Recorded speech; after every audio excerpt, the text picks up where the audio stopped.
कि हरियाणा में आज भिवानी और हिसार की विपक्ष आपके समक्ष रैलियों के बाद ये तय हो गया है कि हुड्डा साहब के नेतृत्व में कांग्रेस पार्टी विपक्षी नहीं अब विकल्प के रूप में लोग देख रहे हैं और आने वाला समय कांग्रेस का है। 19,750 में यूपीएससी, एसएससी, बैंक और एनडीए की सरकारी नौकरी। SSB coaching Rohtak gate Bhiwani दे रहा है दिल्ली के अनुभवी फैकल्टी के साथ रिजल्ट की 100% गारंटी। भिवानी में पूर्व सीपीएस रामकृष्ण फौजी की बेटी की शादी में पहुंचे कांग्रेस नेता भूपेंद्र सिंह हुड्डा, पूर्व मुख्यमंत्री के साथ साथ दीपेंद्र हुड्डा और उदय भान जी। इस दौरान कांग्रेस प्रदेश अध्यक्ष उदय भान ने बीजेपी पर जो बयान दिया था खट्टर और मोदी पर, उस पर वो अडिग रहे। उन्होंने कहा कि वो भी तो अनाप शनाप बोलते रहते हैं और कांग्रेस अध्यक्षा रही पूर्व में सोनिया गांधी के प्रति भी बहुत सारी टिप्पणियां बीजेपी की तरफ से की जाती हैं जो अनर्गल है। तो मैंने जो कहा वो यहाँ आम बोलचाल की भाषा में कहा है, मैं अपने शब्द वापस नहीं लूंगा। फिलहाल सुनिए इन सवालों पर क्यों गर्म हुए कांग्रेस अध्यक्ष उदय भान। वर्तमान सरकार तो केंद्र की भी और प्रदेश की भी पूरी तरह से विफल हुई है। सिवाय जुमलेबाजी के, झूठ बोलने के और कोई काम नहीं है। आज प्रदेश को कर्ज के जाल में फंसा करके रख दिया है। 4 लाख करोड़ से ज़्यादा का कर्जा हो गया। 32 बार पर्चे लीक हुए हैं इस सरकार के। Staff selection commission, public service commission के 2 लाख नौकरियां खाली हैं। बेरोजगारी में नंबर 1 है, महंगाई में नंबर 1 है और अपराध में नीचे से नंबर 2 है। और सामाजिक सुरक्षा सूचकांक के तहत केंद्र सरकार की एजेंसियों ने भी हरियाणा को सबसे असुरक्षित प्रदेश बताया गया है। महिला अपराध में नंबर 1 पर है। ये बेटी बचाओ बेटी पढ़ाओ की बात करते हैं।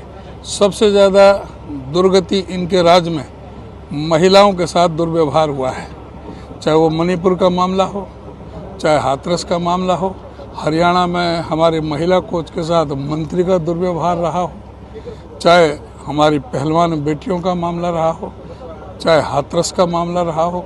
सभी जगह महिलाओं के साथ में, चाहे वो बिल्किस बानो का है, चाहे अंकिता भंडारी का है, सभी मामलों में ये केंद्र की और प्रदेश की सरकार विफल साबित हुई है।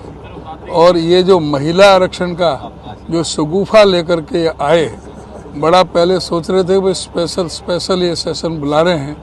पहले तो एजेंडा बताते और एजेंडा को भी ऐसा गुप्त रखा। एक दिन पहले तक भी शाम को मंत्रिमंडल की मीटिंग बुलाई, उसमें भी उसको बाहर नहीं आने दिया। और जब उन्होंने खोदा पहाड़ तो निकली चुईया। उन्होंने कहा कि जो पुराना जो 1989 में जो बिल पेश किया था राजीव गांधी जी के टाइम में, वो बिल इन्होंने पेश कर दिया और इसमें किसी तरह का नहीं। अभी ये बिल पेश कर रहे हैं महिला आरक्षण के नाम से, लेकिन बिल अब पास कर रहे हैं, कह रहे हैं कि आरक्षण तो मैं कब होगा उसकी कोई डेट नहीं बताएंगे। 10 साल बाद हो, 15 साल बाद हो, कितने साल बाद हो। अभी उसका जनगणना होगी, फिर उसका परिसीमन होगा, फिर उसके बाद में तय होगा। तो ये सब सिवाय शगुफा के और कुछ नहीं। ये सबसे ज़्यादा धोखा महिलाओं के साथ इस बिल के तहत किया है। लड्डू दिखाया, कह रहे कि खाने को देंगे 10 साल बाद।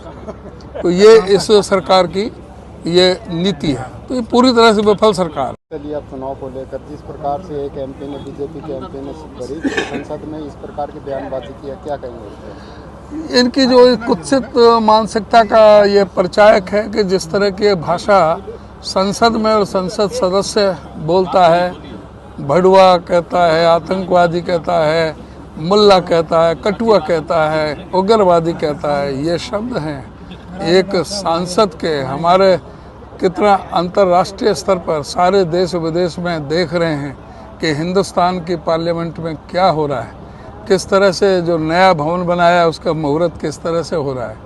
तो ये बहुत ही दुर्भाग्यपूर्ण है कि इस तरह से एक संप्रदाय विशेष को, एक समुदाय विशेष को इस तरह से गालियां दी गई और अभी तक उस पर कोई कार्रवाई नहीं हुई।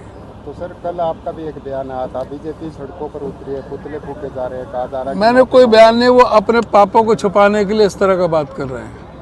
मैंने तो सच्चाई बात की थी। हमारे देहात में आपके यहाँ भी कहते होंगे भाई जो 50-52 साल से जो अपनी पत्नी को छोड़ रहेगा उसे रंडवा ना कहेंगे, उसे क्या कहेंगे बताओ? आप क्या क्या कहते हैं? हमारे तो या तो जिसकी पत्नी डेथ हो जाती है या जो पत्नी को छोड़ देता है तो 50 साल से छोड़ रखी है, तो रंडवा की तरह जिंदगी व्यतीत हो रही है, तो उसको हमारे तो रंडवा ही कहते हैं। तो उसमें मैंने कोई गलत बात नहीं की। रंडवा और पंडवा कोई हमारे तो ये आम भाषा है। सर बीजेपी कह रहे कि आप माफी मांगे, अगर गलती भी हो जाती है तो माफी मांग लिए। माफी तो मांगना चाहिए पहले नरेंद्र मोदी जी को कि उन्होंने किस तरह से हमारी शीर्षस्थ नेता श्रीमती सोनिया गांधी को कांग्रेस की विधवा कहा था।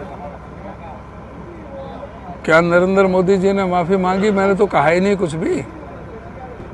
उन्होंने तो किस तरह से 50 करोड़ की गर्लफ्रेंड कहा शशि थरूर के, उसको किस तरह की भाषा इस्तेमाल करते हैं। इनके जो शीर्षस्थ जो नेता हैं वो पहले अपना आप को सुधार करें और पीछे किसी को नसीहत दें। हमने कोई गलत बयानी नहीं की है, जो सच्चाई थी वो हमने की है और हमारा कोई इरादा भी नहीं था। वो भी हमने कोई ना नाम लेके कहा ना कुछ कहा, हमने ऊपर नीचे कहा कि ऊपर रंडवा नीचे पंडवा, ये कोई ऐसी बात नहीं थी।